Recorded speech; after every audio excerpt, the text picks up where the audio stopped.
Halo dan selamat datang kembali. Kali ini kita punya sesuatu yang sangat menarik nih buat dibedah bareng. Sebuah dokumen paten internasional. Betul, dari figur AI Inc. ya, nomor WO 2025-179236A1.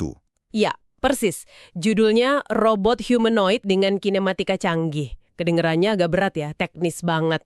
Haha, iya sih, tapi isinya menarik kok. Nah, itu dia. Misi kita kali ini adalah ngebongkar dokumen puluhan halaman ini buat Anda. Kita coba tarik ide-ide utamanya, detail yang paling seru, dan apa sih artinya ini semua buat masa depan robotika? Anda mungkin pernah bayangin robot yang nggak cuma mirip manusia, tapi geraknya, kerjanya udah kayak kita aja gitu. Nah, paten ini salah satu langkah ke arah sana kan? Oke, siap ya? Kita bedah bareng? Siap. Oke, kita mulai dari yang paling dasar dulu deh. Kenapa sih robot kayak gini perlu dibuat? Dokumen patennya ini nyebutin ada isu global yang cukup serius. Soal kekurangan tenaga kerja itu ya. Iya, benar. Kekurangan tenaga kerja global yang katanya belum pernah terjadi sebelumnya. Di Amerika Serikat aja disebut ada lebih dari 10 juta pekerjaan yang ya dianggap bahaya atau mungkin kurang diminati lah sama manusia. Jadi ada kebutuhan real ya di lapangan. Banget. Kebutuhannya jelas, kita perlu robot canggih yang bisa kerja barengan sama manusia. Di lingkungan yang, ya lingkungan kita sehari-hari, bukan robot pabrik yang kaku dan kerjanya di tempat terisolasi gitu. Robot yang lebih fleksibel dan bisa beradaptasi, gitu ya. Persis. Dan solusi dari figure AI di paten ini ya, robot humanoid serbaguna. Fisiknya niru kita, 2 kaki, 2 tangan, badan atau torso, kepala, leher. Tujuannya, biar bisa ngerjain macam-macam tugas. Serbaguna ini definisinya luas banget pasti. Luas banget dari bantu kerjaan rumah tangga, kerja di lini perakitan pabrik, sampai melayani pelanggan di toko. Ambisius banget ya. Betul sekali. Dan yang paling menonjol dari paten ini menurut saya itu filosofi desainnya. Filosofi desainnya, gimana tuh? Jadi ini bukan sekedar bikin mesin yang bisa kerja, tapi secara sadar mereka itu niatnya niru cara bergerak manusia, kinematika manusia. Makanya fitur-fiturnya antropomorfik, alias dibikin mirip manusia. Oh, biar lebih intuitif gitu ya kalau dipakai di lingkungan kita. Betul. Tapi bukan cuma niru manusia aja, ada fokus kuat juga di efisiensi. Desainnya ini secara eksplisit tujuannya buat nurunin biaya produksi, nekan berat robotnya, sama bikin perawatannya lebih gampang nanti. Jadi ada balancing ya antara niru manusia sama kepraktisan engineering-nya. Iya, persis. Nah, buat ngerti soal fleksibilitas geraknya, kita perlu singgung dikit konsep dasar robotika. Derajat kebebasan, atau Degrees of Freedom, DOF. DOF, oke. Itu yang nentuin seberapa bebas satu sendi bisa gerak kan? Sederhananya gitu. Jumlah cara sebuah sendi atau sistem bisa bergerak secara independen. Makin banyak DOF, biasanya gerakannya makin luas, kayak makhluk hidup. Nah, robot di paten ini DOF-nya berapa? Dirancang punya total sekitar 62 derajat kebebasan. Wow, 62. Banyak juga ya. Itu udah deket sama kompleksitas gerakan manusia dong. Cukup tinggi, iya. Terutama buat tugas-tugas yang butuh manipulasi objek ya. Dan distribusinya ini, nah ini yang nunjukin strategi inti mereka. Distribusinya gimana? Nggak rata gitu? Nggak rata sama sekali. Mayoritas besar, sekitar 77% atau 48 DOF itu adanya di bagian atas tubuh. Kepala, leher, torso, lengan, dan terutama banget, tangan. Masing-masing tangan itu punya 16 DOF sendiri. 16 DOF per tangan, gila. Terus bagian bawahnya? Bagian tengah kayak tulang belakang, panggul, pinggul itu cuma 16%. Bagian bawah, kaki, cuma 6%. Sedikit banget kan perbandingannya? Jauh banget ya. Implikasinya apa nih? Ya, jelas. Desain ini kayaknya bertaruh besar di ketangkasan tangan sama lengan buat manipulasi objek di lingkungan manusia. Kemampuan ngambil, megang, pakai alat itu jadi prioritas utama. Sementara kaki lebih buat fondasi aja gitu. Kurang lebih gitu. Buat ngasih pondasi dan mobilitas yang cukup, tapi tanpa kerumitan berlebih di bagian kaki. Ini pilihan desain yang menarik banget sih. Menarik pembagian fokusnya. Terus, semua 62 DOS ini bergeraknya pakai apa? Ototnya apa nih? Penggerak utamanya ternyata aktuator elektrik jenis rotari, motor listrik yang muter gitu. Ini lebih dari 95% dari total penggerak. bukan hidrolik atau pneumatik yang mungkin sering kita dengar di robot industri gede. Oh, jadi full elektrik ya mayoritas. Total ada berapa aktuatornya? Total ada 42 aktuator elektrik di seluruh tubuhnya. 42. Banyak juga ya. Nah, tapi di sini ada strategi desain yang menurut saya pinter nih. Walaupun ada 42 aktuator, katanya cuma dirancang dalam 7 tipe dasar aja. Nah, itu dia kunci efisiensinya. Namanya commonality atau standarisasi komponen. Maksudnya gimana tuh, standarisasi komponen? Jadi, dengan pakai tipe aktuator yang sama di banyak sendi yang beda, Figure AI bisa motong jumlah suku cadang uniknya. Manfaatnya banyak banget. Oh, kayak perakitannya jadi lebih gampang, stok spare part lebih dikit. Betul. Perawatan lebih simple. Bahkan kalau ada masalah, debugging atau perbaikannya jadi lebih cepat. Ujung-ujungnya, ya ini bisa nekan biaya produksi lumayan signifikan. Contohnya gimana? Aktuator buat kepala bisa sama kayak buat tangan gitu. Bisa jadi, patennya nyebutin contoh, beberapa gerakan kepala pakai tipe aktuator yang sama persis kayak buat pergelangan tangan. Wah, keren. Efisiensi lewat standarisasi. Tapi kan nggak cuma aktuator ya. Materialnya gimana? Biar kuat tapi nggak berat banget gitu. Nah, ini juga canggih. Mereka pakai material-material maju. Ada komposit diperkuat serat karbon, CFRP, itu kan ringan tapi kuat banget. Biasa di mobil balap atau pesawat. Oh, CFRP ya? Terus apa lagi? Ada juga plastik rekayasa performa tinggi kayak PEK, terus ada logam paduan super atau super alloy, sama keramik juga di bagian-bagian tertentu yang butuh ketahanan aus atau panas tinggi. Lengkap ya materialnya. Cara bikin komponennya juga modern katanya. Pakai 3D printing logam. Iya, pakai Selective Laser Melting atau SLM. Ini memungkinkan mereka bikin komponen dengan bentuk yang rumit banget, yang mungkin susah atau mahal kalau pakai cara biasa. Misalnya, komponen yang di dalamnya udah ada saluran pendingin internal gitu. Wah, detail banget ya mikirin pendinginannya juga. Ini kan penting buat performa jangka panjang. Betul. Dan ngomongin soal keandalan jangka panjang, ada satu detail teknis lagi yang menarik nih. Sensor pintar yang dipasang langsung di dalam bantalan atau bearing aktuatornya. Sensor di bearing? Buat apa tuh? Fungsinya buat mantau kondisi bearing itu terus-menerus. Suhunya gimana, getarannya gimana. Jadi, bisa deteksi potensi masalah atau keausan sebelum benar-benar rusak fatal. Ini krusial banget kan buat robot yang diharapkan bisa kerja lama. Banget itu buat maintenance prediktif ya. Oke, jadi semua rekayasa detail ini buat mendukung kemampuan geraknya, kinematikanya ya. Coba kita bedah kinematikanya. Sip, kita mulai dari torso atau badannya dulu ya. Ini dirancang fleksibel banget. Ada aktuator khusus yang bikin torso muter lebih dari 215 derajat. 215 derajat, itu luas banget putarannya. Iya. Terus ada aktuator lain buat membungkuk atau melentingkan punggung. Fleksibilitas torso ini penting banget. Kenapa coba? Saya bayangin sih penting buat ngejangkau barang di posisi macem-macem ya. Atau pas manuver di tempat sempit gitu. Kayak kita kalau bungkuk ambil barang. Persis. Kemampuan torso buat gerak bebas itu nambah banget jangkauan kerja lengan sama kemampuan adaptasi robot di lingkungan yang kompleks. Dan desain torsonya ini ada keunggulan lain lagi. Apa tuh? Dengan naruh aktuatornya agak offset, jadi nggak pas di tengah sumbu putar, mereka bisa bikin ruang internal di dalam torso jadi jauh lebih gede. Lebih dari 19 liter volumenya. Naik jauh dari desain biasa yang mungkin cuma 7 literan. Wow, 19 liter? Gede juga ya. Buat apa ruang ekstra itu? Ruang itu berharga banget buat naruh komponen penting, kayak baterai kapasitas tinggi. Patennya nyebut target di atas 2,5 kWh buat waktu operasi 4-6 jam lebih. Lumayan lama ya operasinya. Iya, dan juga buat unit komputasi yang kuat, termasuk GPU, prosesor grafis, yang perlu buat proses AI yang intensif itu. Jadi torso ini bukan cuma nyambungin badan, tapi jadi rumah buat energi sama otak komputasinya. Oke, masuk akal. Sekarang lengannya gimana? Katanya kompleks banget ya, niru lengan manusia. Kompleks banget. Pengaturan sendinya jelas terinspirasi lengan kita. Sumbu rotasi antar sendi dari bahu, siku, lengan bawah, sampai pergelangan tangan, itu seringkali nggak tegak lurus atau sejajar sempurna. Istilahnya non-ortogonal. Dan sengaja dibikin offset atau geser sedikit. Sengaja dibuat nggak lurus gitu. Bukannya malah bikin hitungannya jadi libet?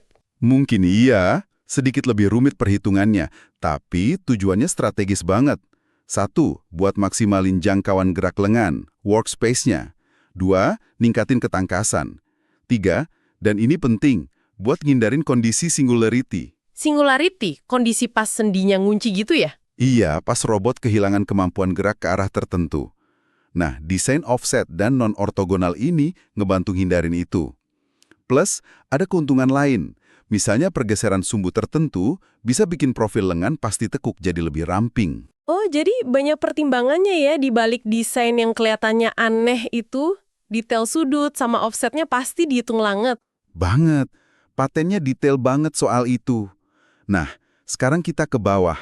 Kaki, desain sendi pinggul, lutut, sama pergelangan kakinya juga ada keunikan. Gimana uniknya? Contohnya, cara sendi pivot pinggul nyambung ke panggul itu beda dari desain robot tradisional. Ini bikin rentang geraknya jadi lebih luas. Terus aktuator lututnya pakai tipe rotari, muter, bukan linear yang maju mundur kayak di beberapa robot lain. Ini katanya ada kelebihannya juga. Kelebihan apa tuh kalau rotari di lutut? Patennya nggak detail banget soal perbandingan, tapi biasanya aktuator rotary bisa lebih ringkas dan mungkin lebih efisien untuk gerakan kayak jongkok dalam. Pokoknya semua ini dirancang biar robot bisa jalan, bisa jongkok dalam banget, deep squat, muter di tempat dan jaga keseimbangan dengan cara yang lebih mirip manusia, lebih efisien dan stabil. Target rentang geraknya juga disebutin ya? Kayak pinggul bisa nekuk berapa derajat gitu? Iya, disebutin. Contohnya, sendi pinggul diharapkan bisa nekuk sampai 200 derajat.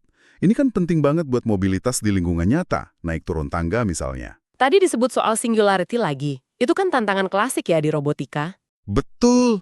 Kayak siku kita kalau lurus terkunci, kan jadi susah gerakin tangan ke beberapa arah. Robot juga bisa gitu. Nah, desain kinematik di paten ini secara eksplisit mikirin cara minimalisir atau ngelola kondisi singularity ini. Lewat pilihan sudut antar sendi dan desain offset sumbu rotasi tadi itu. Jadi desain mekanik dan kinematiknya bener-bener mateng ya buat niru fleksibilitas manusia dan ngindarin batasan gerak.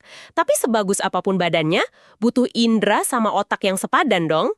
Jelas, makanya robot ini dilengkapi banyak sensor presisi tinggi. Bukan cuma kamera buat mata aja ya. Bukan cuma itu, ada sensor buat ngerasain posisi sendi, namanya encoder. Terus ada IMU, Inertial Measurement Unit, buat tahu orientasi tubuhnya di ruang. Kayak yang ada di smartphone Anda lah. Dan juga sensor gaya atau torsi, buat ngerasain beban di sendi-sendinya. Wah, jadi dia punya rasa sentuhan dan kesadaran posisi tubuhnya ya. Canggih. Nah, disinilah AI dan Machine Learning (ML) masuk. Peranannya krusial banget. Robot ini nggak dirancang coba buat jalanin program kaku, tapi buat bisa belajar dan adaptasi. Belajar dan adaptasi. Teknik AI ML apa aja yang disebutin? Macem-macem. Ada imitation learning. Jadi robot belajar dengan niru contoh. Niru contoh. Contohnya gimana tuh? Bayangin gini, kita rekam pekerja ahli lagi ngerakit komponen pakai motion capture, mocap. Teknologi yang sama kayak di film buat rekam gerakan aktor. Oh, mocap. Yang titik-titik di badan itu ya? Iya, itu dia. Data gerakan presisi tinggi ini disebut bisa sampai 240 rekaman per detik. Nah, data ini dianalisis sama AI robotnya. Robotnya terus coba bikin peta kinematik internalnya sendiri buat niru gerakan tadi seefisien mungkin pakai badannya dia. Wah, keren. Jadi bisa belajar dari nonton atau dari data gerakan. Ada teknik belajar lain? Ada juga reinforcement learning, belajar dari coba-coba. Misalnya pas belajar jalan, robot coba-coba kombinasi gerakan kaki. Kalau berhasil melangkah tanpa jatuh, sistem kasih reward positif. Kalau jatuh, ya penalti. Kayak ngajarin anjing trik gitu ya, pakai hadiah? Mirip-mirip gitu konsepnya. Lewat ribuan atau jutaan percobaan, bisa virtual, bisa fisik, dia bakal nemuin sendiri cara jalan yang paling stabil dan efisien. Selain itu juga disebut teknik supervised sama unsupervised learning lainnya. Oke, jadi bisa niru, bisa belajar dari pengalaman, terus ada juga pemodelan biomekanis. Itu apa lagi? Pemodelan biomekanis ini kayak kita menerapkan ilmu fisika ke tubuh robot. Mirip analisis gerak pada tubuh manusia lah. Tujuannya ngitung gaya dan torsi yang dibutuhin di tiap sendi buat ngelakuin tugas tertentu. Misalnya, ngangkat beban sekilo butuh torsi berapa di siku, gitu. Oh, buat mastiin komponennya kuat dan gerakannya efisien ya? Betul. Analisis ini bantu insinyur milih aktuator dan komponen lain yang speknya pas, biar gerakannya nggak cuma mungkin dilakuin, tapi juga hemat energi dan aman buat struktur robotnya sendiri. Paham, paham. Jadi gabungan niru manusia, belajar sendiri, sama perhitungan fisika yang cermat.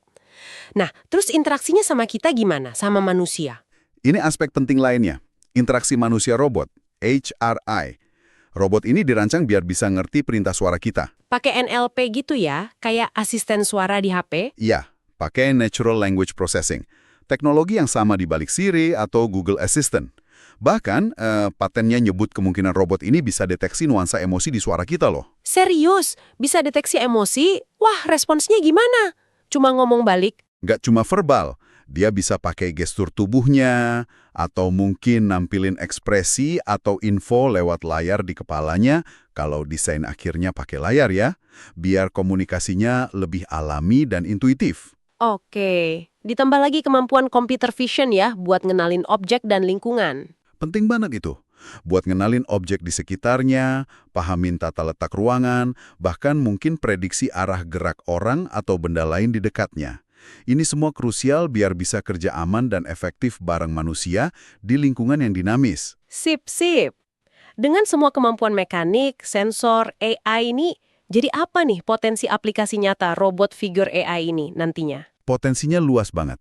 Ya sejalan sama tujuannya tadi, jadi robot serbaguna general purpose. Patennya ngasih banyak contoh spesifik. Contohnya apa aja? Bayangin aja, robot ini jalan di lorong gudang, ngambil barang dari rak tinggi atau dari dalam kontainer, atau bantu pekerja di lini rakit mobil masang komponen, ngerjain tugas manufaktur kayak ngelas titik atau ngecat panel. Di pabrik ya itu? Kalau di luar pabrik? Bisa kerja di pusat distribusi, milah paket, ngemas barang, nata di palet. Di lingkungan komersial mungkin bantu layanan pelanggan di toko, kasih info produk, bantu proses bayar. Di toko retail itu ya? Iya. Bisa juga nata stok barang di rak supermarket, bongkar muat truk kiriman, atau bahkan ngebersihin lantai. Sampai tugas-tugas di rumah atau kantor, beresin meja makan, bersihin permukaan, mungkin lipat baju. Wah, banyak banget ya kemungkinan penggunaannya. Kuncinya itu tadi, kemampuannya operasi efektif di lingkungan yang sama dengan manusia, lingkungan human-centric. Dan ngerjain berbagai macam tugas, bukan cuma satu kerjaan repetitif di dalam kandang. Fleksibilitas ini yang jadi nilai jual utamanya. Oke, oke. Kita udah kupas lumayan dalam ya paten robot humanoid dari Figure AI ini. Mulai dari motivasi awalnya, soal kekurangan tenaga kerja itu, terus filosofi desainnya yang niru gerak manusia tapi tetap efisien. Ingat tadi soal 62 DOF yang fokus di lengan sama tangan, terus strategi pinter standarisasi 7 tipe aktuator aja. Bener. Sama material canggih kayak CFRP, 3D printing logam, sampai desain kinematik yang unik di torso, lengan, kaki buat maksimalin fleksibilitas. Dan jangan lupa, peran vital sensor-sensor canggih sama berbagai pendekatan AI dan machine learning yang jadi otak dan inderanya. Fokusnya jelas, niru fungsi dan gerakan manusia, bukan cuma bentuknya aja. Ini dipaduin sama upaya efisiensi desain buat kepraktisan dan biaya. Paten ini kayaknya benar-benar ngasih fondasi mekanis dan sensorik yang kuat ya, buat robot yang nggak cuma ngejalanin tugas, tapi dirancang buat belajar ngelakuinnya. Betul, fondasinya kuat banget. Dokumen paten ini emang luar biasa detail sih ngejelasin gimana robot ini dirancang mekanik dan kinematiknya biar bisa gerak lincah kayak kita. Tapi nih, setelah kita bedah semua ini, muncul pertanyaan lanjutan yang menarik buat Anda renungkan. Pertanyaan apa tuh? Seberapa cerdas sebetulnya robot kayak gini nanti pas beneran diterapin di dunia nyata? Seberapa cepat dan mandiri dia bisa belajar tugas-tugas baru yang kompleks dan macam-macam? Misalnya belajar ngerakit furnitur baru cuma dari lihat manual atau video singkat, tanpa perlu kita program ulang terus-terusan. Itu tantangan di sisi AI dan learningnya ya. Seberapa jauh kemampuannya bisa berkembang secara otonom? Dan mungkin yang paling krusial, seberapa aman, seberapa andal, seberapa bisa dipercaya interaksinya pas dia kerja dampingan sama manusia. Di lingkungan yang nggak terstruktur dan penuh ketidakpastian, kayak rumah Anda, toko, atau gudang yang sibuk. Nah, itu dia. Memastikan keselamatan dan keandalan di skenario dunia nyata yang unpredictable itu tantangan besar berikutnya. Jauh melampaui sekedar kecanggihan desain mekanis dan kinematik yang kita bahas hari ini. Sesuatu buat kita pikirkan bersama ke depan ya. Terima kasih sudah menyimak pembahasan mendalam kita kali ini. Sampai jumpa di kesempatan berikutnya. Sampai jumpa.